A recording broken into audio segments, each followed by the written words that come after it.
सुप्रभात बच्चों। आज की कक्षा में हम पिछली कक्षा का जो शेष बचा हुआ था रचना के आधार पर वाक्य के भेद, जो तीसरा भेद था वह था मिश्रित वाक्य, उसका ही हम लोग अध्ययन करेंगे। तो हम लोग थोड़ा सा पिछली कड़ी की ओर चले। तो पिछली कड़ी में हम लोगों ने पढ़ा था सरल वाक्य और उसके बाद हम लोगों ने पढ़ा था संयुक्त वाक्य। तो सरल वाक्य के विषय में हम लोगों ने पढ़ा था ऐसे वाक्य जिसमें एक कर्ता और एक क्रिया हो, यानी जिसमें एक विधान हो, उसे ही सरल वाक्य कहा जाता है। ऐसे वाक्यों में किसी भी प्रकार की जो व्याकरणीय जो तकनीकी जो तथ्य होता है वह इसमें शामिल नहीं होता है ना। तो ऐसे वाक्यों को ही सरल वाक्य कहते हैं। उदाहरण के लिए राम घर जाता है, सीता पत्र लिखती है, वो खेलता है इत्यादि, ये सब सरल वाक्य के अंतर्गत आता है।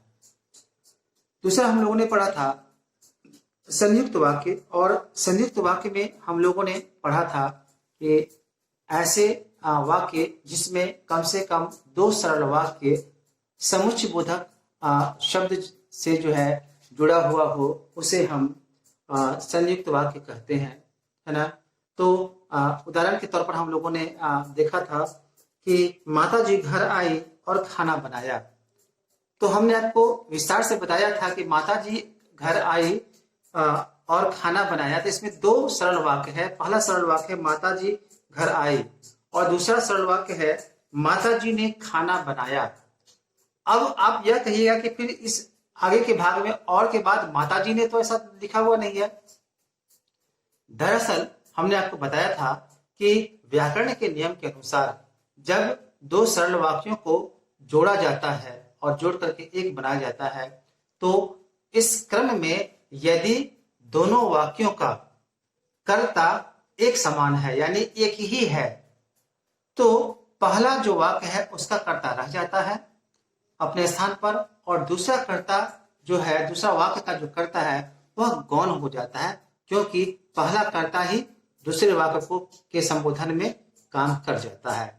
इसीलिए इस दोनों को जब जोड़ा गया और शब्द से इसको जोड़ा गया तो वाक्य बना माता जी घर आए और खाना बनाया। माता जी ने, यह जो कर्ता था वह गौण हो गया नियम के अनुसार।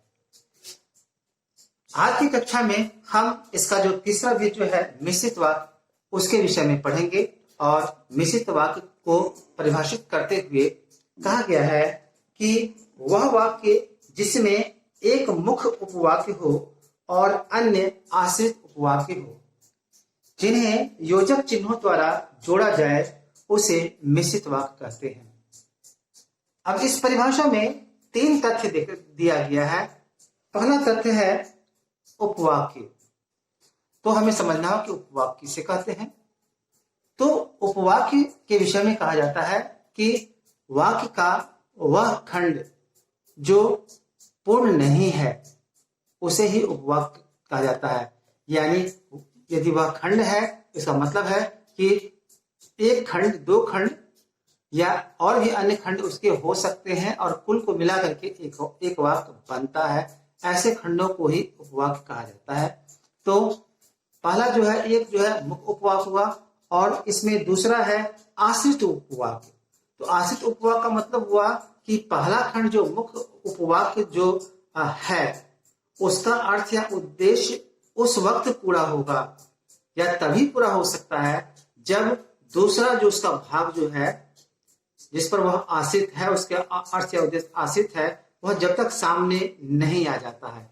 सामने आ जाता है ना, तब जो है सो वह दोनों मिल करके एक वाक्य बनता है। इसे ही आश्रित उपवाक्य कहते हैं।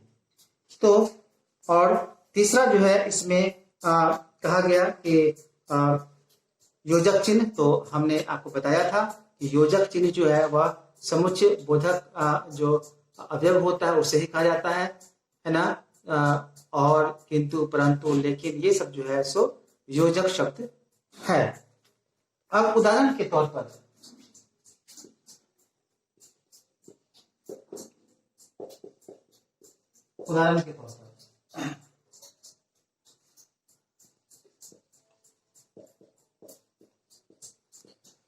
अध्यापिका ने पूछा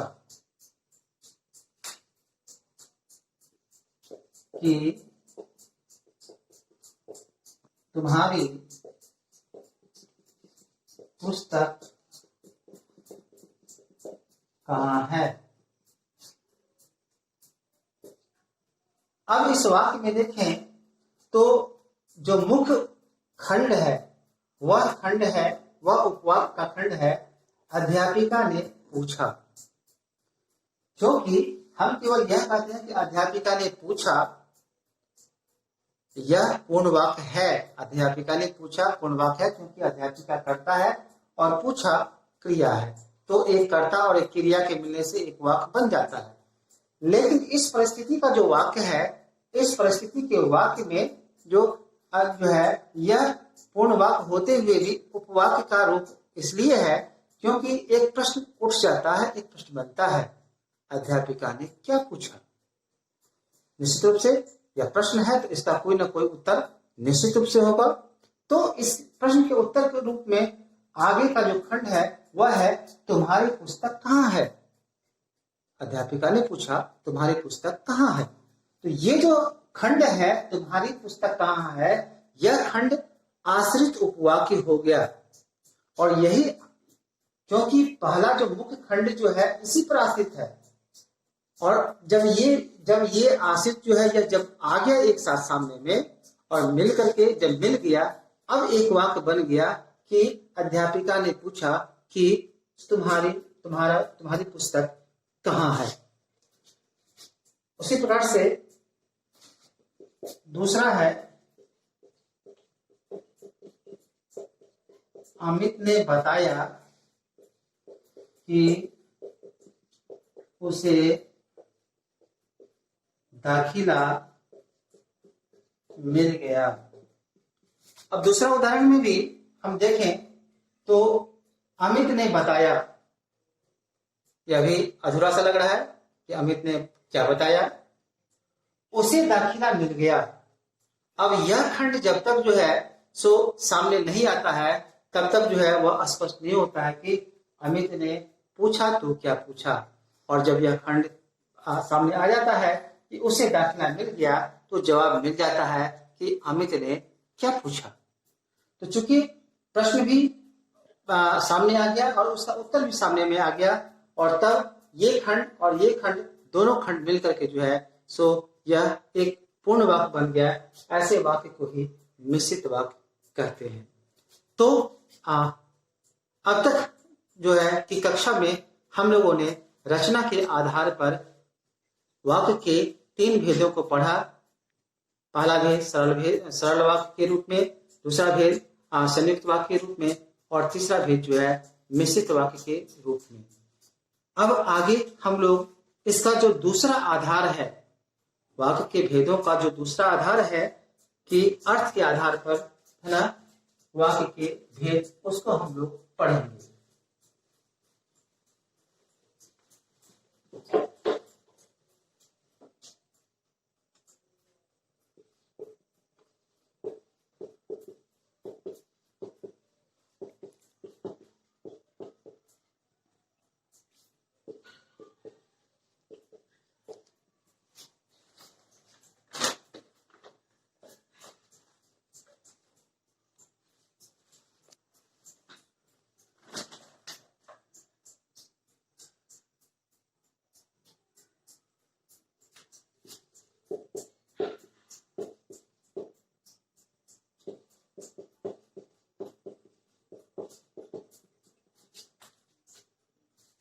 तो अर्थ के आधार पर हम, ये दूसरा आधार है वाक्य के भेद का, दूसरा आधार है अर्थ के आधार पर वाक्य के भेद।